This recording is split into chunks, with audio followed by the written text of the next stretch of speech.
تازه د افغانستان په بدخشان ولایت کې یوه روسۍ الوتکه لوېدلې چې 4 تنه یې ژوندي دي او 2 نور مړه سوي دي.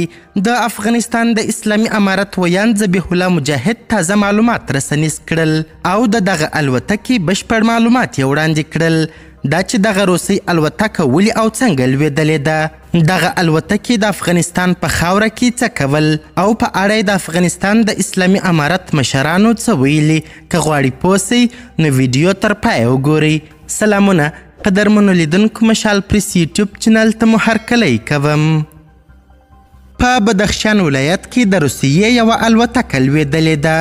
د روسیې د ملکي هوایي چلند ادارې تېره ورځ وویل چې له دوی سره یوه راجستر سوې الوتکه چې 6 تنه پکښې سپاره وو تېره شپه د افغانستان په فضا کې بېدرکه سوه.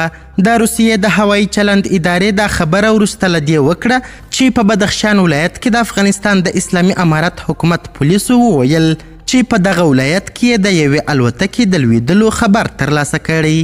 د افغانستان اسلامي امارت د دغې الوتکې په اړه تازه معلومات رسنیز کړل. د افغانستان د اسلامي امارت ویان ذبیح الله مجاهد وایي هغه الوتکه چې په بدخشان ولایت کې نه درکه سوې وه د کوف آب ولسوالۍ د ارسکو په دیو سیمه کې پیدا سوې. د نوموړي په وینا د دې الوتکې پیلوټ د دوی د څېړونکو ډلې لخوا ژغورل سوی او د پاتې کسانو لټون او مرسته دوام لري. مجاهد زیاته کړې د معلوماتو په اساس د پیلوټ په ګډون 4 کسان ژوندي دي. تر دې مخکې د روسیې د ملکي هوایي چلند ادارې ویلي وه چې له دوی سره یوه راجستر سوې الوتکه چې 6 تنه پکښې سپاره وو تېره شپه د افغانستان په فضا بېدرکه سوه.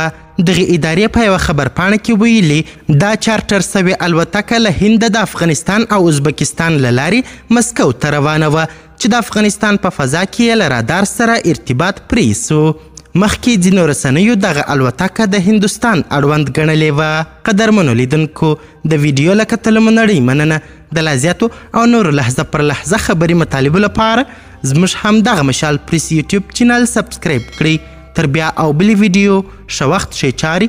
د الله پامان.